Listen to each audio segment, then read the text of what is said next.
Hi, welcome to DeepGreen. I'm Claudia Pasquero. And I'm Marco Poletto.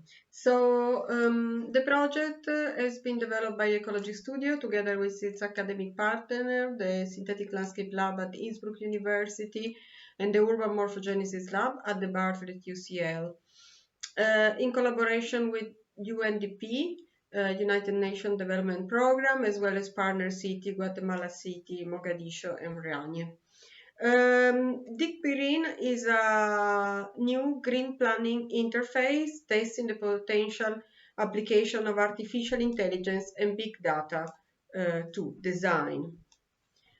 DeepGreen combines the scalability of a sophisticated algorithmic protocol to the visual sensibility and intuitive accessibility of its design interface. It enables a high degree of customization and evolution to each specific urban design scenario. This little initial frame that you see is a kind of a summary of the layers we are going to traverse quite literally during this journey in our DeepGreen virtual room. The DeepGreen virtual room is an interface that allows us to represent in 3 dimension different layer of data. Therefore, visualizing the complexity of the interaction of the urban infrastructure with the natural biological environment for the case studies of Guatemala City. And the idea is that through this interface, we are able to immerse ourselves into the various layers, which, as you can see, go from the water flow patterns to the ground morphology, and then up to the waste infrastructure and the biomass density, networks and corridors, all the way to the green planning scenarios.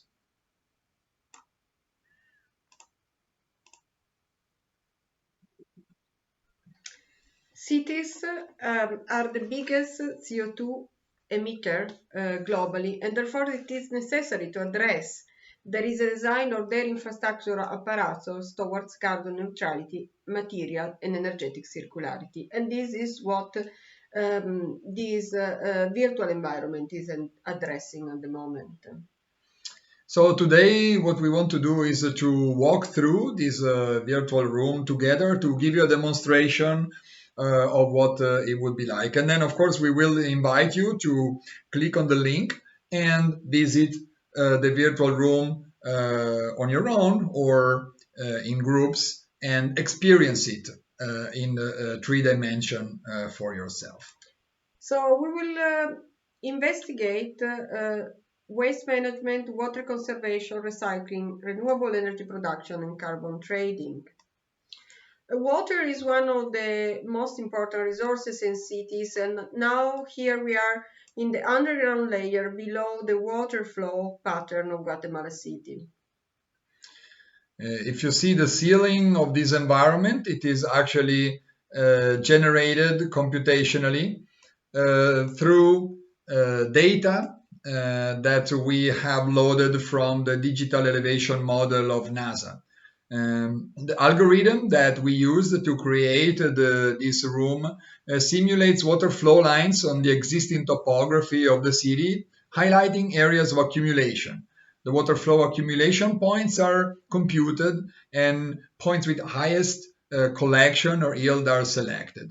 And of course, the case study of Guatemala here, it's particularly interesting and poignant because the region is extremely rich with water and rivers, but also within the urban realm of Guatemala City, some very obvious criticalities have emerged, where the water now often coming in rapid flash floods have started to erode some of the deeper valleys, which we can see just right on top of our head. And this has emerged as one of the criticalities of the city.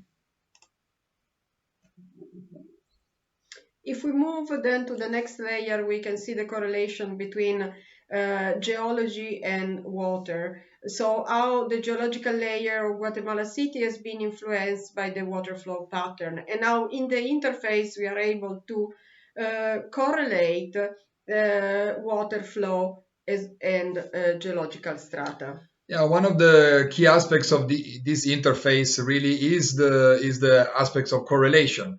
The fact that all of a sudden we can not only talk about or analyze data, but we can immerse ourselves three-dimensionally into a data environment, and that in that way really use what human brains are best evolved at, which is recognizing patterns and correlations. Rather than dealing with vast amount of data. So beyond this presentation, it is really important that each of you will be able to effectively visit and experience the three-dimensionality of the pattern in the DeepGreen VR room, to be able to interact in one-to-one with data. So not simply understand them intellectually, but understand them through a process of interaction, almost a process of gardening of data. Let's try to travel through the layer of the soil of the ground of Guatemala City.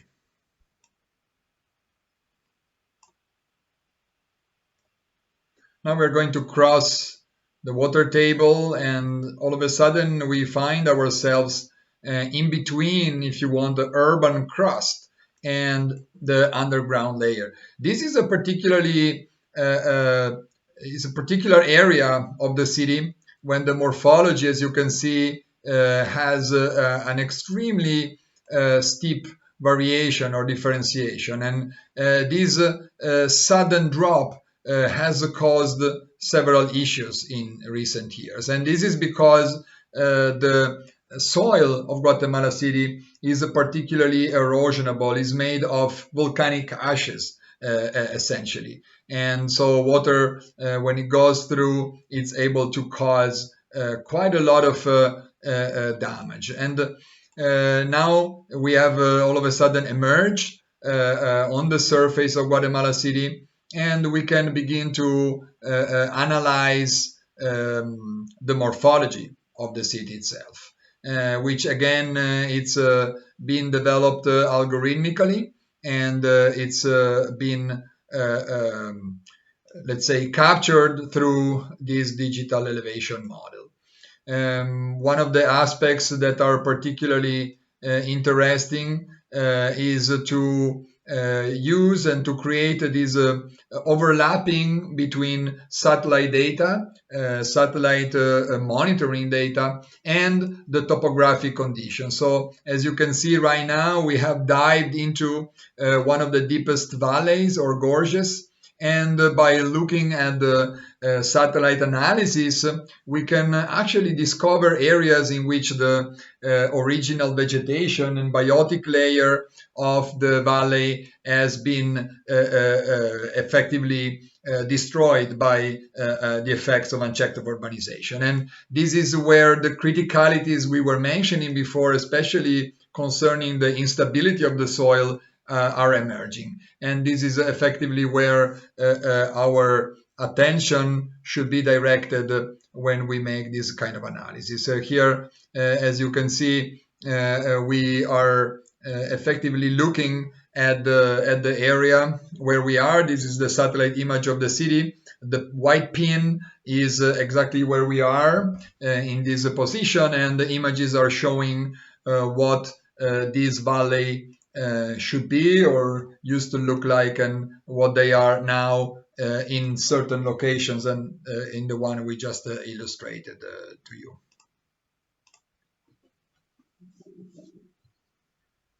So again, in this case, after correlating element of water flow and geology, we will move to the next layer. It is important to note that all these data are in itself open source data, but what is relevant in this interface is the algorithm that combine them and allow us to develop new way of taking decision in master planning cities. Yeah, I mean, so of course, right now we are analyzing and immersing ourselves in the case studies Guatemala City. but the nature of this interface and the algorithms we are using and also the data sources that we are using means that we can effectively apply this interface and methodology to any city in the world, and even cities that are effectively data poor, if you want, or that don't have the infrastructures for collecting vast amount of data. Because we can, of course, access open source databases that are becoming more and more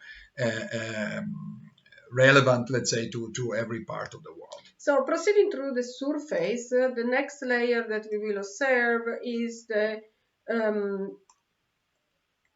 layer that investigate the processing of waste in the city, which is correlated to some of the geological problem as well. If you can see now, as we are beginning to gain altitude, there is the possibility to overlap these different layers. And so this possibility of correlation becomes obvious. As you can see right now, we have added these orange lines, which are effectively an analysis of the infrastructure of the city, and in particular, Scott is mentioning the one that is most critical to Guatemala City, which is the waste infrastructure. And as you can see, we are now reaching the point of immersing ourselves in this layer and learning a little bit more about it. So this is in our elevator zoom in the layer A3, which is mapping all the waste disposal point, both formal and informal, in the city of Guatemala. And through algorithm, we are connecting them to try and visualize where the network is congested and where eventually we need to insert new point of processing. So the infrastructure is mapped from GIS OpenStreetMap data. So that is what enables us to create a very accurate description of the urban systems, the existing urban systems. And that is then combined and geolocated over the satellite monitoring. So through the satellite monitoring, we have been extracting informations about areas where these critical let's say fracture between the landscape and infrastructure occurs. And in the case of Guatemala, there are about 2,240 garbage sites, which in many cases are informal or illegal, let's say. And so through this interface, we can begin to work with these processes and not only analyze them, but also begin to understand how to influence their evolution in time.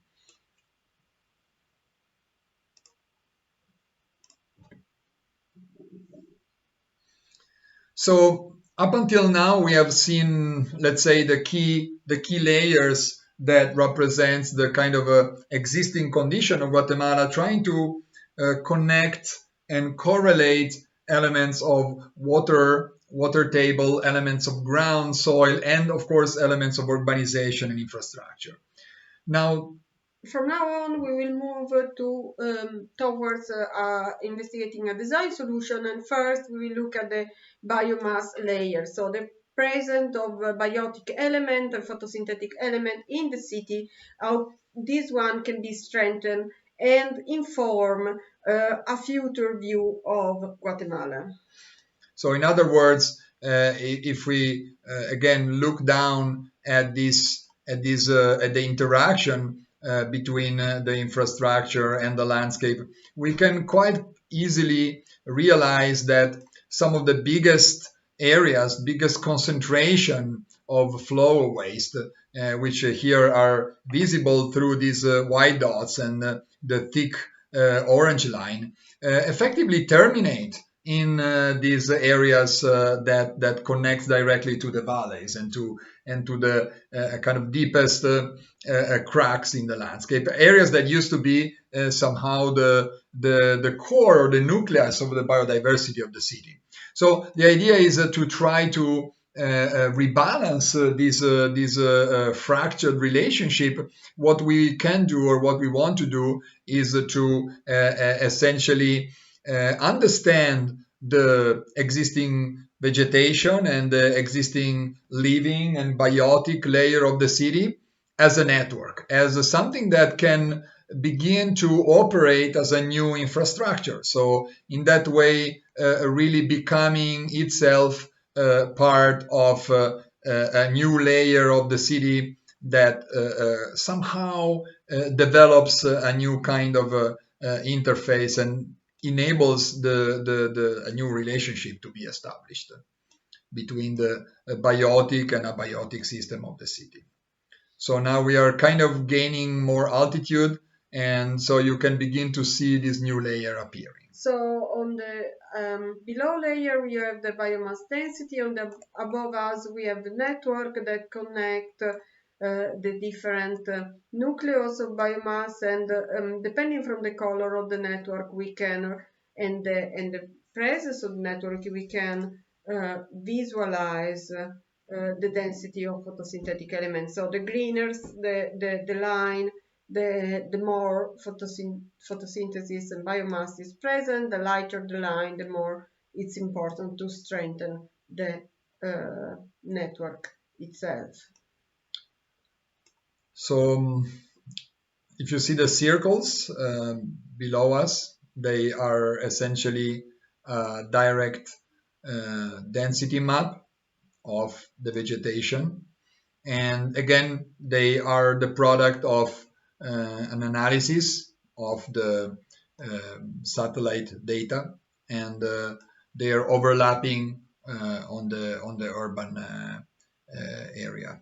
Here, just behind us, you see the satellite image processed to extract and extrapolate information about vegetation density. So this kind of analysis is again a way for us to begin to extrapolate information. And on the next layer, that you can see above us, we will show how we can use algorithms to translate this information from a density map into a network description. Okay, now you can see below the layer transformed into the image of a network.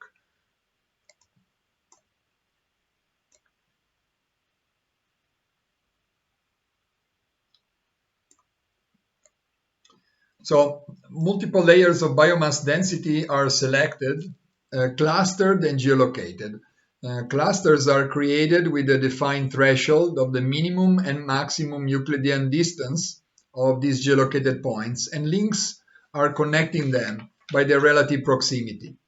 So in this way, essentially, we can analyze the robustness of this network and its interconnectedness.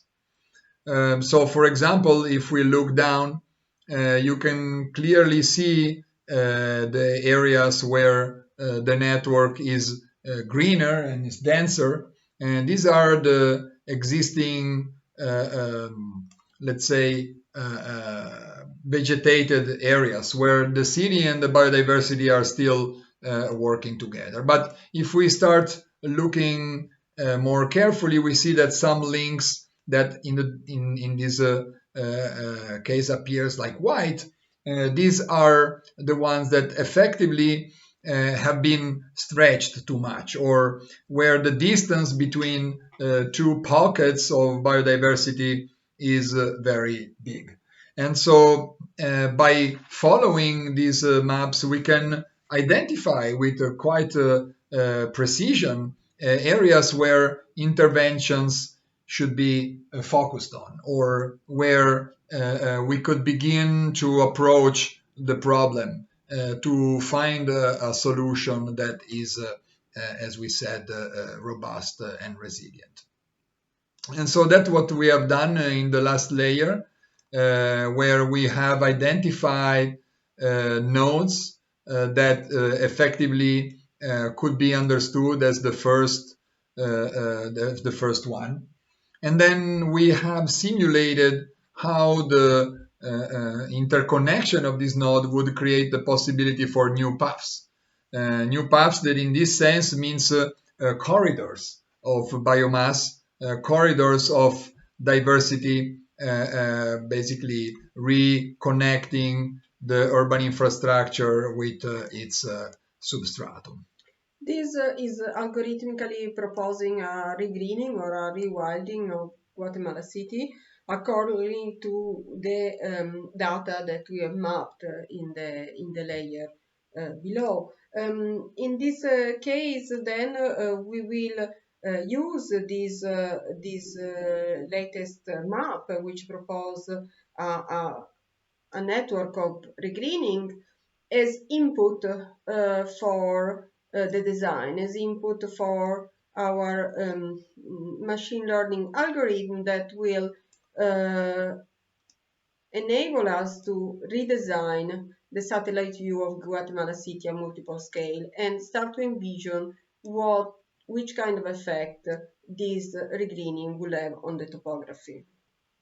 So Claudia was mentioning the application of artificial intelligence, and this is another, let's say, algorithmic layer that we have introduced in the DeepGreen. And the way we have deployed it here is really to be able to fast forward this process of regreening, to run simulation in which we can visualize what it would be like if we were to implement this new corridor or to create new links between the existing pockets. Here, for example, we can see an example of one of these simulation where essentially the satellite image of the city is processed through the algorithmic information, and a scenario of regreening is computed. So the idea essentially is that to feed the machine learning algorithms with satellite images from Sentinella, and essentially images that are continuously updating in real time as the satellite monitors what happens in the city and how the city looks. And on the other, the kind of information about the new green corridor that we are planning to introduce, or that the city is planning to introduce. And then the algorithm actually begins to develop these new satellite simulations which visualize the way the city will change accordingly to this intervention. And of course, it is possible to run this at the scale of the whole city, but we have also looked at scenarios that are more, let's say, detailed. So where you can actually see more in detail the particular effect on some neighborhood or some areas. And so this is an example of the type of corridors that you have seen developed through the data analysis, and how the machine learning algorithm renders it as a kind of new vision for the city. And again, I think what is important here is that all these solutions are effectively produced in real time through algorithm, and so they are not necessarily one vision for the future of the city, but rather really an interface that enable exploring alternative scenarios.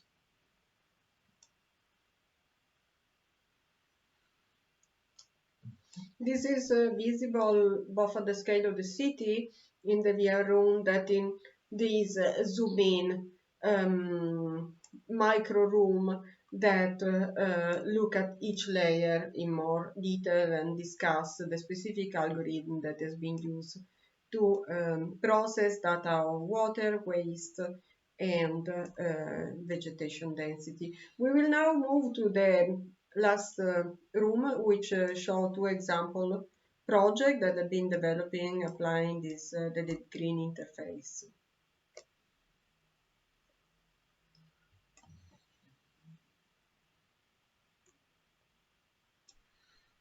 So to demonstrate the kind of possibilities of this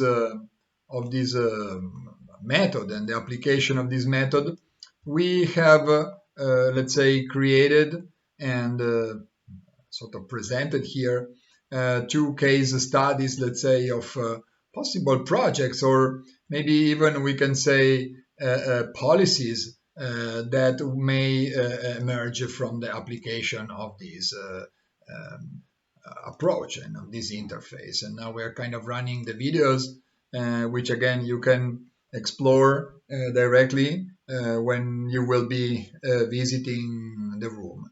And this video are effectively showing the approach in a kind of more dynamic way as we imagine it once it is applied. These two proposals are one, a rewilding plan that fosters a new coexistence between human and wild animals in Guatemala City. And another one is an urban agriculture plan proposing a method to guarantee food security and to employ the impoverished rural population currently migrating for work to the city of Guatemala. Both proposals are sensitive to the local conditions, while putting pressure on international, political, and ecological power relationships. For instance, the migrating birds populating the green areas of Guatemala City actually migrate to and from Canada. Therefore, investments in urban rewilding would benefit the biodiversity of Canada as well.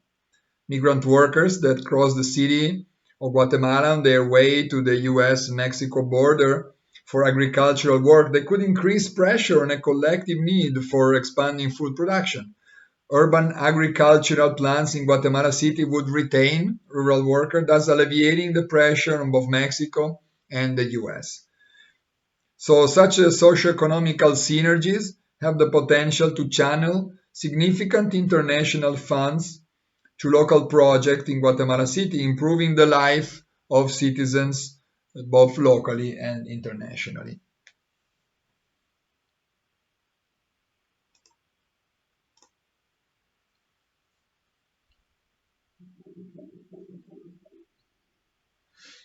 So we almost reached the end of our journey here.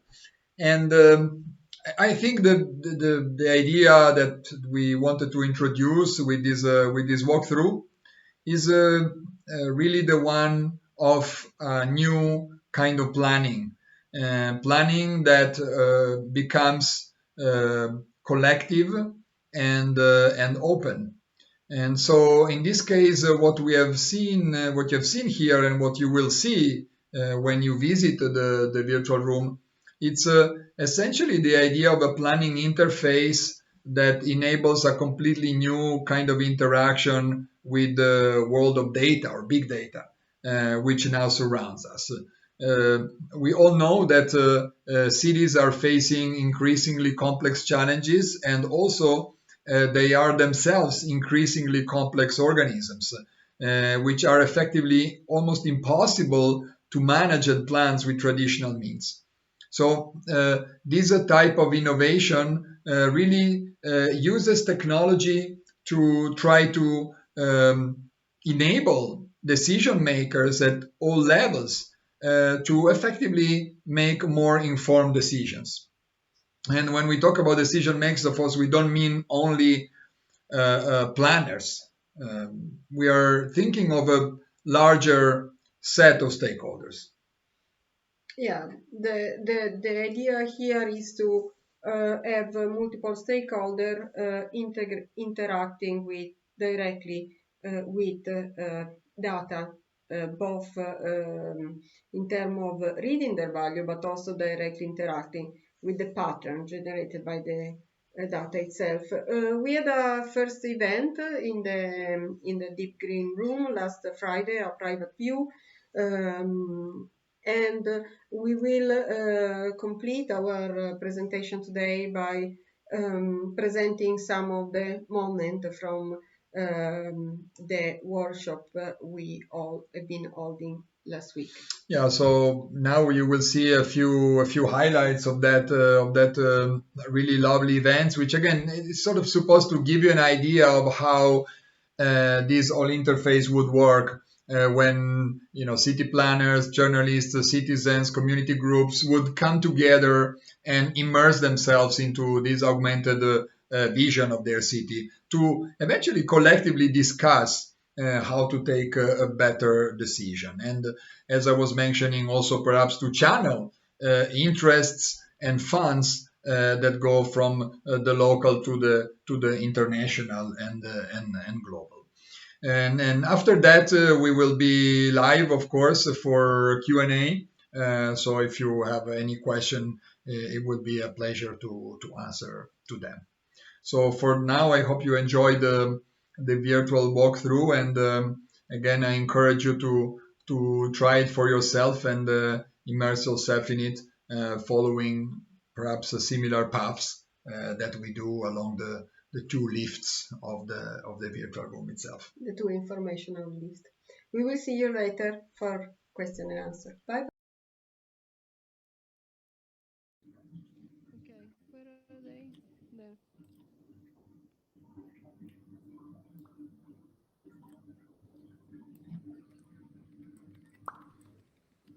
Let's see if we can meet again all on the top here, so we can maybe close the sessions altogether. What is the question?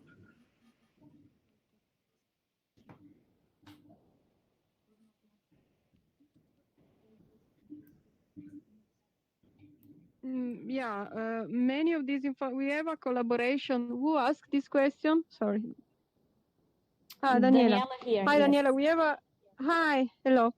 We have a collaboration with the European Space Agency, and we have been using their Sentinella-5 data. So it's possible to work on with different city, and we mainly can extract the data through this source. So yeah. Okay, that's great. Thank you. Marco, you want to add on this? So Marco? I didn't hear the question. The question was written, if there are limitations in working with cities that don't have many data sources. And I was commenting on the fact that we have the collaboration with the European Space Agency and we work with their satellite Sentinella-5 data. That's why we tried also the Guatemala city as a case study, because obviously compared to maybe say more technologically advanced cities, there is relatively little. But the interesting element is that through satellite monitoring and the NASA digital elevation model, and also the OpenStreetMap and other GIS sources, we can put together a quite comprehensive map of pretty much any city. Super. I'm amazed. Really, Thank you for showing this tool. And so what comes next? I mean, now I see it. Yeah, that's it. I created You the have roof come to a terrace. different level. Yeah, it's a bit empty. It needs drink. Stop, huh? Yeah, minimal, but yeah. Roof terrace. I wanted to create a little bit more of the core up here, but they told me that we were already running out of memory, so it was not possible. But anyway, so we went for some kind of a minimalism. Yeah. But at least we have a roof terrace. And it's sunny, so. Wherever you are.